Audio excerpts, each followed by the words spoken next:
Welcome back to the channel, friends. Today we will be discussing a subject that, in my personal history, is important.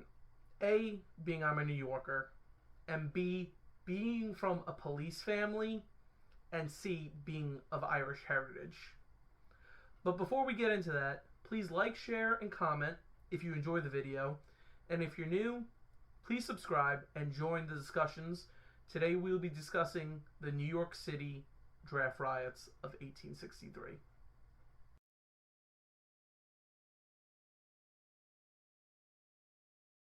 In 1863, New York City, though being responsible for sending over 360,000 volunteers to the American Civil War, New York specifically did not support the war. New York had its textile industry tied to the southern cotton plantations, and a majority of their raw materials came from the South. So far to a point that Southern sympathizers in New York wanted New York State to also secede from the Union.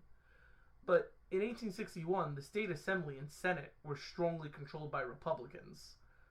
Also, Governor Edward Morgan in 1861 was a Republican. The Southern sympathetic Democratic Party mainly situated itself in the major cities. In New York City especially, a group named the Tammany Democrats, led by William Boss Tweed, took advantage of the uneducated immigrants to secure Democratic control of Manhattan. But like every other state, New York did right and sent volunteers to fight to hold the Union together, many times using the influx of Irish and German immigrants to fill the ranks. Before, I mentioned how Tammany Democrats held control because of taking advantage of the immigrant class. And in 1863, this was especially important because starting this year was the primaries for the 1864 election for president, which were very different back then. It wasn't like this. It was just you were feeling out who you wanted to be. Now, at this point of the war, the Emancipation Proclamation had freed many slaves who ran away from their plantations in the South to the North and began to populate the cities. The Tammany Democrats used the influx of freed men and women to gain support in opposing the abolitionist Republicans and Abraham Lincoln. They would tell the Irish and Germans how the Republicans wanted to free the slaves in order to keep the immigrants from getting jobs, or that the freedmen and women would be used to replace the immigrant class. Now, if you're a poor Irishman or German with a family and you hear this, you'll become justifiably terrified and do whatever you're told. But this is also now what grew resentment for African American population in Manhattan, causing racial attacks in months before July. Also, another thing to add chaos to this already hotbed of rage was the fact that at the time, the city of New York, the New York City Metropolitan Police, were not armed and equipped the way the modern NYPD or New York City Police Department is today. They didn't have riot gear, and most of the time, their jobs would break up fights between immigrant and nativist gangs. But in June of 1863, word came of an Enrollment Act. This would be the first federal draft in U.S. history, ordering citizens to enlist in the Army unless they could pay the $300 exemption fee. Now, the Republican Party was always seen as a rich man's party, being in the eyes of the poor in the country at the time. The only people who had time to think of the fate of slaves would be rich men because they would have time on their hand. So when word came that if you had $300, you didn't have to go, it solidified to these folks this was a war of rich Northerners against rich Southern plantation owners, and that they were using the middle class to fight it, especially by those living in New York City.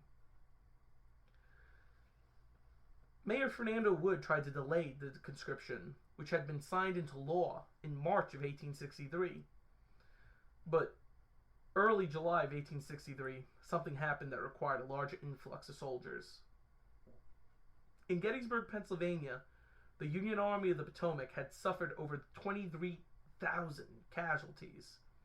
and with the end of the siege of Vicksburg, Mississippi, the Army of the Tennessee had over 4,800 casualties. This now required states to send troops immediately to reinforce these armies. The first day of pulling names occurred on July 11th, 1863, and had gone by peacefully. But the second day, on the 13th, was a different story. Among the names pulled were that of one of the volunteer firemen. Now, back then, there was no FDNY, no New York Fire Department. They were more like gangs themselves and social clubs who volunteered to put out fires. But mostly what they would do is rob the burning homes and brawl with other volunteer departments to get the city incentives for being the first on the scene. The firemen led a crowd of 500 to attack the Provost Marshal office on 3rd Avenue and 47th Street, attacking the draft officers and burning the draft building down. The crowd also attacked the responding firemen, destroying their equipment, butchering their horses, and then attacking others to block the street so no help could come. They also began to cut the telegraph wires to cause a breakdown in communication across the city. Metropolitan Police Superintendent John A. Kennedy arrived to the scene, assessing the situation, but was assaulted to unconsciousness, leaving him bloodied and bruised. The Metropolitan Police now were ordered to suppress the clear riot, moving in with clubs and pistols to beat back the crowds. But as the rioting grew, the police became outnumbered, beginning to withdraw with the hopes of not allowing the riot to spread across the city. Men of the U.S. Army Invalid Corps stationed with the Provost Marshal attempted to put down the riot, firing volleys into the crowds, themselves being overwhelmed. With a clear breakdown in law and order, the mob began to run across the undefended parts of New York City, burning and destroying everything in their path. They marched to the New York Times offices, being founded by a Republican, hoping to destroy it, just to be met by the staffers of the newspaper pointing a Gatling gun at them. So instead, they went to the New York Tribune, sacking and burning it. However, at this point, police came and stopped the raging fire, but the mob was not done yet. Throughout the city, crowds were chasing African Americans, beating them, torturing, and in some cases, killing, blaming them for the war and the reason the draft was necessary. A moment that will now go down in NYPD history was on this day when a mob of said to be a few thousand attacked the Colored Orphanage Asylum on 43rd Street and 5th Avenue. They declared the orphanage a symbol of the Republicans wanted colored people to replace the immigrant and middle class. 2 Metropolitan Police officers had run, organizing the children back into the building. It was apparent that the crowd had arrived to kill the children. These 2 police officers held off the mob long enough that almost all the children escaped to a barge on the river. They would then evacuate the building as the mob breached the doors and later burn the orphanage to the ground.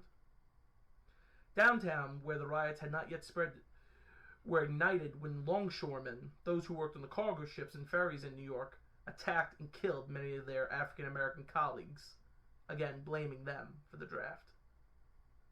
The next day, Horatio Seymour, the Democratic Party governor of New York, arrived, speaking to the crowd in front of City Hall, agreeing the draft riot was wrong and unconstitutional, in hopes to put down the rioting and murders taking place. Meanwhile, though, in other parts of the city, discriminate attacks again continued on the African American population.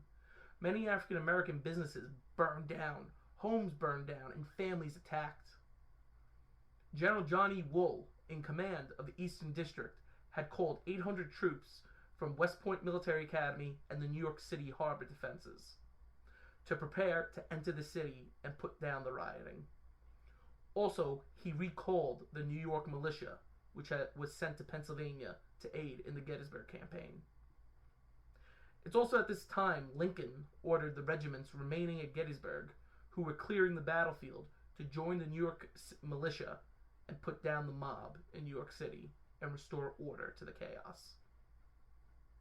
Some hope arrived on July 15th when the draft was suspended in New York City in the Eastern District.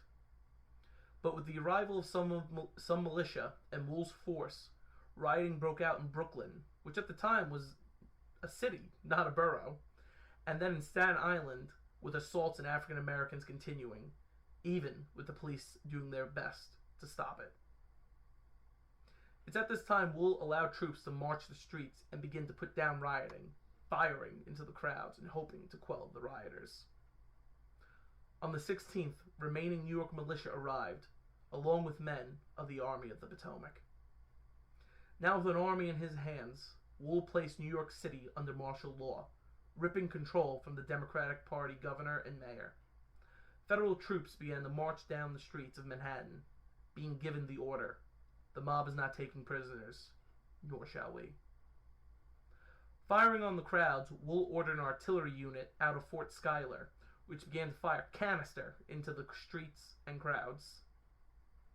A last stand by the rioters took place at Gramercy Park in Midtown.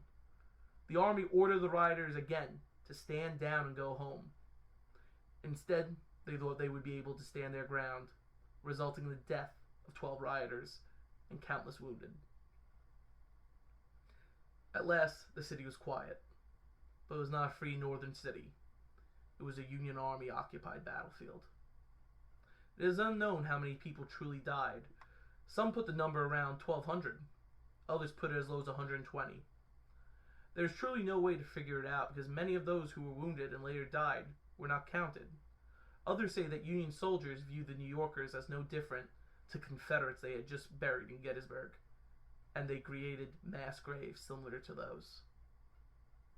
It's generally believed at least 2,000 were wounded, and some said that New York City draft riots were the greatest Confederate victory, following Gettysburg and Vicksburg.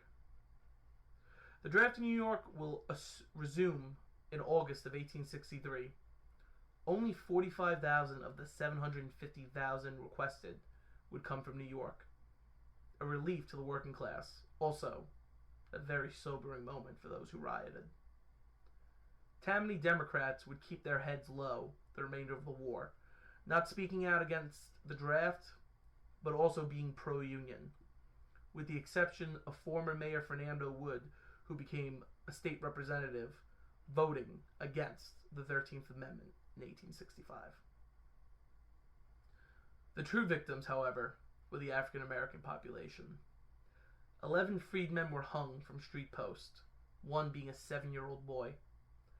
Countless others were attacked, causing a large migration of African Americans from Manhattan to Brooklyn. The true police officers were idolized and were decorated as heroes, still told to this day in the rank and file of the New York City Police Department of what bravery and duty are meant to be. The New York City draft riots will be featured in Martin Scorsese's 2000 film Gangs in New York. Those are the clips I actually showed in this video. But as a whole, the movie is a fiction, not actually showing the true story, and in fact, many aspects being completely false.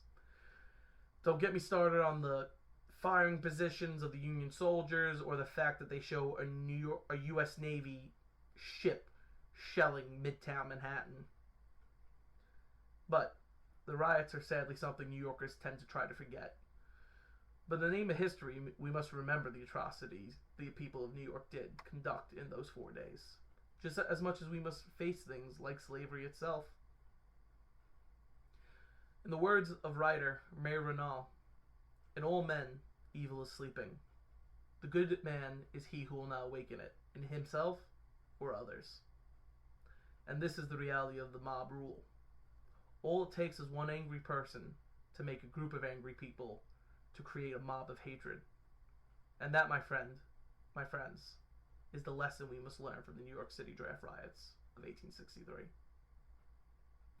Thanks for watching, friends. I know that got deep at the end, but this is sadly a subject that does not get attention that it needs to get. And for that, I thank you for watching. If you enjoyed, please like, share, and comment. If you're new, please subscribe. I always love to see the growing numbers. I love to see the conversations.